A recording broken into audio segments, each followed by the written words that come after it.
Kag sa numero 1 sa mga balita sa Negros subong adlaw.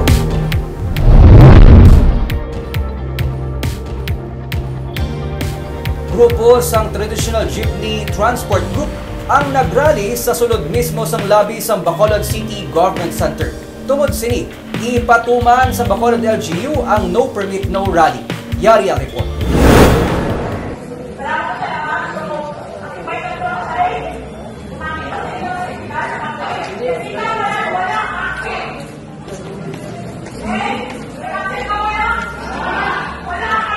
Las 7 pa lang sang aga, natublag na ang pila ka mga empleyado kag mga nagakadto sa Bacolod City Government Center sang magrally ang katapos sang Traditional Jeepney Transport Group sa sulod mismo sang labi.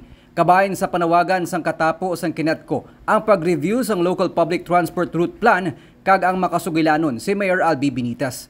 Pero giliyon niya ginbalabagan sila sang katapos ang Public Order and Safety Office kag mga pulis gikan sa Bacolod City Police Office Civil Disturbance Management Team. Suno kay Poso Head Retired Police General Primitivo Tabuhara, nakabato na sila sa impormasyon angot sa pagtililipon sang rallyista. Pero wala nila mapunggan ang pagsulod sang katapos ang transport group sa sulod mismo sang labi. Suno sa information na yung tayo ng mag-participate, that's why ang transport group nag-divert sila sa ilang grouping dari sa NGC.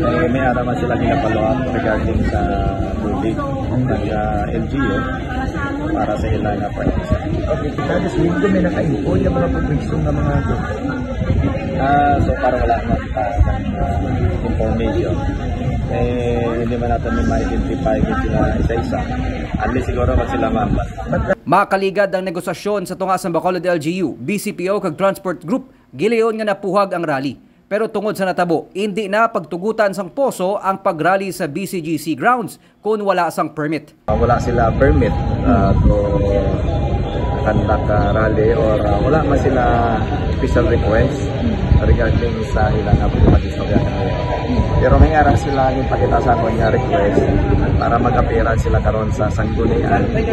Ginsiling naman ni punong barangay Cesar Distrito, spokesperson ni Mayor Albi Benitez, nga ginarespeto sang alkalde ang pagpatigayon sang rally sang anuman nga organisasyon o kun grupo, magluwas lang kun ini ang nagatuga na sang disturbo sa mga taxpayers nga nagatransaksyon sa BCGC.